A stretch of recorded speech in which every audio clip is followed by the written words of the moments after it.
ఆనాడు దేవుని ప్రజలైనటువంటి వారు సృష్టికర్తల దేవుణ్ణి మర్చిపోయి ఏమండి వారి చేతులతో ఒక బొమ్మను తయారు చేసుకుని ఆ బొమ్మను ఆరాధిస్తూ దేవునికి విసుగు పుట్టించారంట. ఏమండి సృష్టికర్తల దేవుడు మనుషుని తయారు చేస్తే ఈ మనుషుడు ఏం చేశాడు?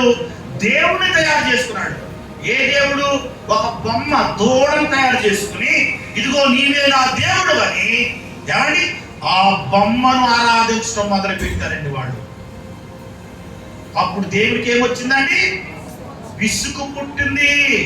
అంటే విగ్రహమును తయారు చేసుకుని విగ్రహమును ఆరాధించడం మొదలు పెట్టారు. సృష్టికర్త అయినాడు ఆయన. ఏమైనారు? ఇప్పుడు ఆ సృష్టికర్త మర్చిపోయి ఏమేం చేశారు? ఈరోజు చాలా మంది చేతులతో చేసుకున్నటువంటి వాటిని ఆరాధిస్తా ఉన్నారు. ఏంటంటే చేతులతో చేసుకున్న వాటిని ఆరాధిస్తా ఉన్నారు. నిజంగా చెప్తాను, మన దేవుడు సృష్టికర్త అయ్యాడు. దేవునికి స్తోత్రం. ఇంకా మనం ఏం చేస్తున్నాం తెలుసా? మనుషులు చేతులతో సృష్టించి ఆరాధించిన వాటితో కూడా మనం వేస్తున్నాం. ఆ మాట బాగా అర్థం చేసుకోండి. అందులో ఏమీ లేదు. అయినా మనం అప్పుడప్పుడు ఏం చేస్తున్నాం తెలుసండి?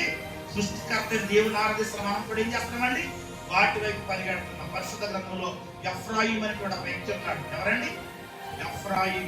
ఎఫ్రాయిం గురించి దేవుడు అంటాడు, నా ముందు బిడ్డ అన్నాడు. అంత మాత్రమే కాదు, నాకు ఇష్టమైన కుమారుడా అన్నాడు. అయితే ఎఫ్రాయిం అంటాడు. వీటితో కలిసిపోవడం తెలుసా?